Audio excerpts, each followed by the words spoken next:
c'est en vain, qui m'aime autant que j'aime le vin, qui boira mon Bourgogne et mon Bordeaux, mon Saint-Julien et leur violente sève. L'actualité culturelle dans vos régions ce matin, Sarah Doregui s'est intéressée à une exposition qui pour l'instant est inédite à Paris, une fois n'est pas coutume, et qui présente les photographies du réalisateur Cédric Lapiche. Il faut savoir qu'un réalisateur avec son premier assistant, quand ils envisagent de tourner quelque part, ils font des repérages, et puis pour mettre ça en archive, pour ensuite travailler sur ces documents-là, il faut faire des photos, voilà. Alors voilà, ce sont les photos que Cédric Lapiche a fait. Alors c'est le prochain film, il est tourné ou pas encore? Ah oui, ça sort en juin, ça s'appelle Ceux qui nous lient. Ça s'appelle, pardon? Ceux qui nous lient. Ceux qui nous lient. Ceux qui nous lient. Alors ça a été tourné en Bourgogne. Vous savez, les gens pensent que les réalisateurs naissent réalisateurs. Pas du tout. Ça fait 20 ans qu'il fait de la photo. Il vient pas de tomber dessus en disant « Tiens, finalement, les photos de repérage et de tournage sont sympas, je vais en faire une expo ». Pas du tout. Il est photographe avant d'être réalisateur. Et il adore la photo, évidemment. Il est tombé en amour avec la région où il est allé tourner Ceux qui nous lient, la Bourgogne.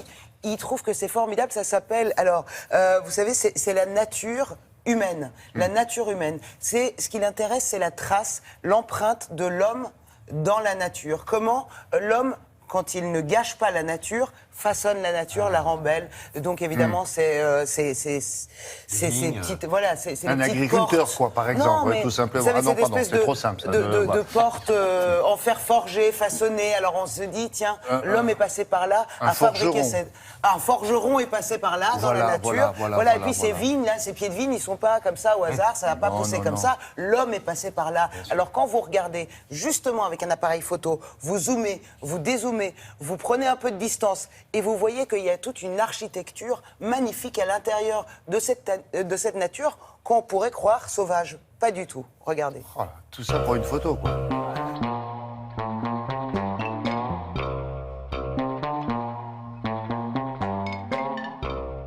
Moi, je viens de la photo. Avant de faire du cinéma, j'ai fait de la photo. Et ensuite, le cinéma a remplacé, je dirais, la photo chez moi. Mais c'est vrai que pour préparer un film, j'ai toujours besoin de la photo. J'ai tourné pendant 1 an. J'ai tourné aux 4 saisons. Et c'était important pour moi de filmer la Bourgogne et le travail de la viticulture sur 1 an. De vraiment voir le passage du temps et de voir comment le vin, c'est quelque chose qui se fabrique avec le temps. Donc il y a eu 12 semaines de tournage, mais réparties sur 12 mois. Et c'était intéressant de voir comment ces paysages de Bourgogne sont pratiquement des pays différents à chaque saison. C'était un autre décor à chaque fois.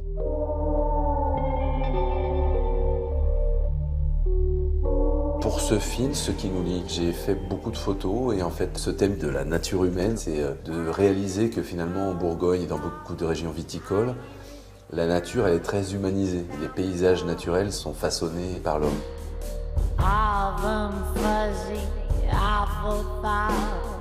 Je vois à quel point dans les paysages il y a une présence humaine.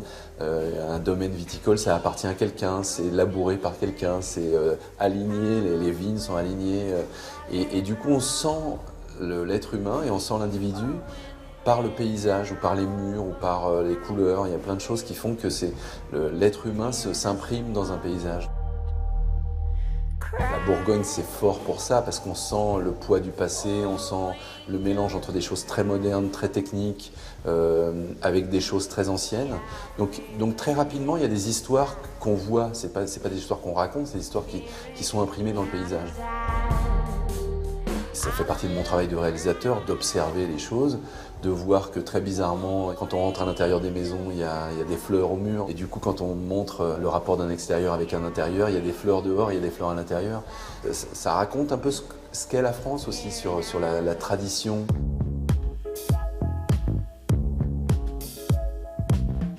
Là, je sais que maintenant, je peux peut-être faire des photographies sans être en liaison avec un film, mais je sais que en faisant, ça me donnera envie de faire un film. C'est-à-dire qu'il y a forcément un rapport entre les deux. Quand le voyage m'enlace, ce qui nous lie est là. C'est vrai que la photo, pour moi, ça donne envie. C'est-à-dire que quand je vois ces photos, j'ai envie de raconter une histoire, j'ai envie de voir qu'est-ce qui se passe le lendemain, de savoir quel personnage va rentrer dans l'image. Donc pour moi, c'est vraiment le point de départ d'une histoire, de faire des photos. Galerie Cinéma, Anne-Dominique Toussaint. Une très très bonne idée, ça. Il pourrait même publier les autres travaux qu'il a fait pour certains autres films, Oui, peut-être. alors c'est la deuxième expo, la c'est bien, première ça. c'était Paris-New York. C'est jusqu'au 1er avril à la Galerie Cinéma à Paris dans le 3e, et ensuite ça part du 14 mai au 14 juillet à Vougeot, figurez-vous, en Bourgogne, évidemment. Comme le Clos. Ah oui, le Clos Vougeot. Le Clos Vougeot. Le Clos Vougeot. Merci beaucoup.